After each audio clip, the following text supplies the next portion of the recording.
Je tiens à vous dire ceci avant de partager avec vous quelques principes qui ont réellement transformé la façon dont je passe mon temps dans la parole de Dieu.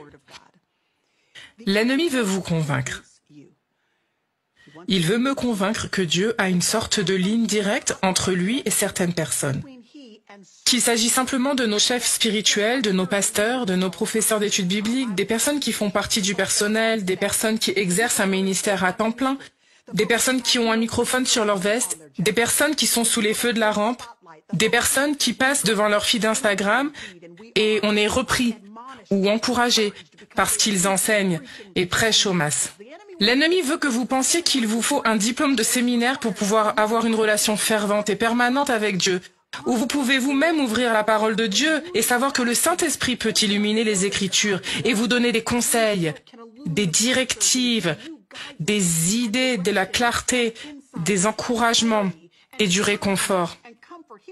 Il veut que vous pensiez que ce genre d'amitié fervente avec Dieu n'existe que pour certaines personnes, car il sait que tant que vous et moi ne serons pas convaincus que nous pouvons entendre une nouvelle parole de Dieu pour nous-mêmes, alors au mieux, nous serons handicapés dans notre foi, parce que nous attendrons toujours que quelqu'un d'autre nous donne la parole de Dieu à la petite cuillère, au lieu de savoir que nous pouvons avoir confiance dans notre amitié et notre relation avec Dieu lui-même. Et je veux les partager avec vous. Positionnez-vous pour entendre la parole de Dieu. Je le répète. Positionnez-vous pour entendre Dieu. Il y a de la puissance dans votre positionnement, dans votre posture. D'accord, je veux dire cela dans un sens spirituel, mais je le veux aussi dans un sens physique. Quand vous venez à Dieu par sa parole, que vous allez le rencontrer à travers les pages de l'Écriture, alors c'est votre temps de tranquillité personnelle. Vous venez peut-être de vous asseoir dans votre lit et vous allez passer 10 ou 15 minutes avec le Seigneur, ou vous allez sortir de votre chambre pour aller à la table de la cuisine, peut-être dans le calme du matin ou le calme du soir. Quand toute l'activité de votre maison s'est un peu calmée, vous allez vous positionner sur une partie de l'Écriture. Et je vais vous dire dans quelques instants comment vous pouvez choisir une partie de l'Écriture pour vous y plonger. Mais quand vous vous engagez à vous positionner, je veux dire que d'une manière spirituelle, c'est-à-dire que la position de votre cœur doit être dans une perspective et un cadre de référence qui est désireux d'entendre et s'attend à entendre la voix de Dieu qui vous parle. C'est A.W. Tozer, un grand théologien, qui l'a dit ainsi. La personne qui ne s'attend pas à entendre Dieu ne l'entendra pas parce que chaque fois que Dieu parle, elle le rejette comme s'il s'agissait de sa propre idée. Elle pensera que ce n'était qu'une coïncidence. Elle l'attribuera à n'importe quoi et à n'importe qui d'autre que ce qu'elle est. La parole de Dieu qui prend vie par la puissance du Saint-Esprit pour vous parler, pour vous guider et vous orienter dans votre vie personnelle. Et donc vous devez avoir un cœur.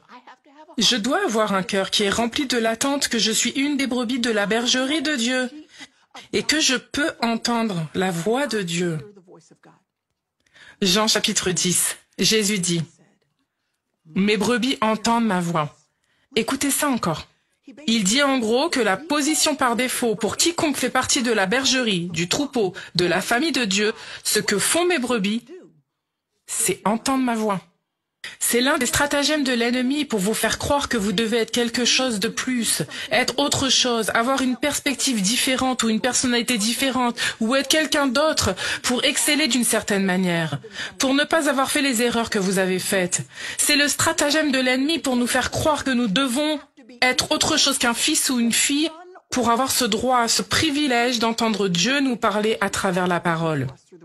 Nous devons donc prier et dire « Seigneur, veux-tu enlever de mon cœur tout obstacle qui m'empêche de croire dans mes moments de tranquillité habituels, que je sois en pyjama ou en jogging, dans mes chaussures de ville, quoi que je fasse et quelle que soit mon apparence, que je réalise le privilège de te tenir compagnie. Merci de nourrir, Seigneur Jésus, une amitié avec moi. Tu veux me parler, tu m'as donné une lettre d'amour pour que je puisse entendre ta voix et te connaître et savoir qui tu es. Merci Seigneur pour ce privilège. Et si mon cœur ne s'y intéresse pas, modèle en moi une sainte attente de désirer et anticiper le privilège d'entendre la voix de Dieu. Placez votre cœur dans l'expectative. Le psalmiste l'a exprimé ainsi dans le psaume 27. C'est l'un de mes versets préférés. Les versets 13 et 14, il dit « J'aurais été désespéré si je n'avais pas cru que je verrais la main de l'Éternel dans le pays des vivants. » Avez-vous vu cette attente-là? Il dit que j'aurais été désespéré, que j'aurais été sans espoir, que j'aurais été abattu, que mon apparence aurait été assombrie. Sauf que je m'attends à voir Dieu. Je m'attends à ce que j'entende Dieu. Je peux donc l'attendre patiemment parce que j'ai une anticipation, une attente que Dieu va venir à mes côtés. Le prophète Habakkuk a également parlé de cela. Si vous regardez son petit livre qui porte son nom dans l'Ancien Testament, vous verrez que le tout premier chapitre d'Habakkuk est un appel à Dieu. Il appelle Dieu et dit « Seigneur, combien de temps vas-tu laisser cela durer ?» Il regarde autour de lui la destruction qu'il voit se produire dans sa culture, dans sa nation. Si cela ne vous parle pas en ce moment, je ne sais pas ce que c'est. Vous et moi ne pouvons pas nous passer de toutes les écoutes de nos fils Twitter, de nos fils Instagram, des chaînes d'information que nous regardons, et ne pas voir le tourbillon de chaos qui nous entoure. Habakkuk sait exactement ce que vous ressentez, et il appelle Dieu et dit « Combien de temps, Seigneur ? On a l'impression que tu restes assis à ne rien faire et que tu vas laisser tout ça continuer. Et donc, Seigneur, je vais te faire part de mes préoccupations. Je m'ai souci de toi. Je vais être authentique. Je ne vais pas me retenir. Et c'est le privilège que nous avons dans la relation avec Dieu. Il nous laisse poser nos questions, exprimer nos préoccupations.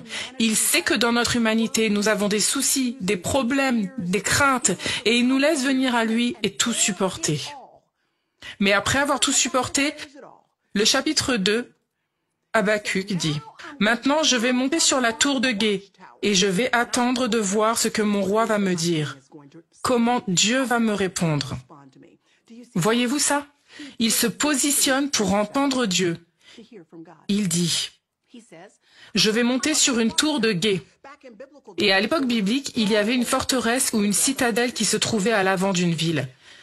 Et elle était conçue pour qu'un soldat ou un gardien puisse grimper au sommet de cette tour de guet, se positionner au-dessus des circonstances du sol. En d'autres termes, disait-il, il y a trop de chaos qui tourbillonnent ici-bas. Je vais être distrait si je reste positionné ici. Je vais donc grimper sur la tour de guet où je suis au-dessus des distractions du niveau du sol.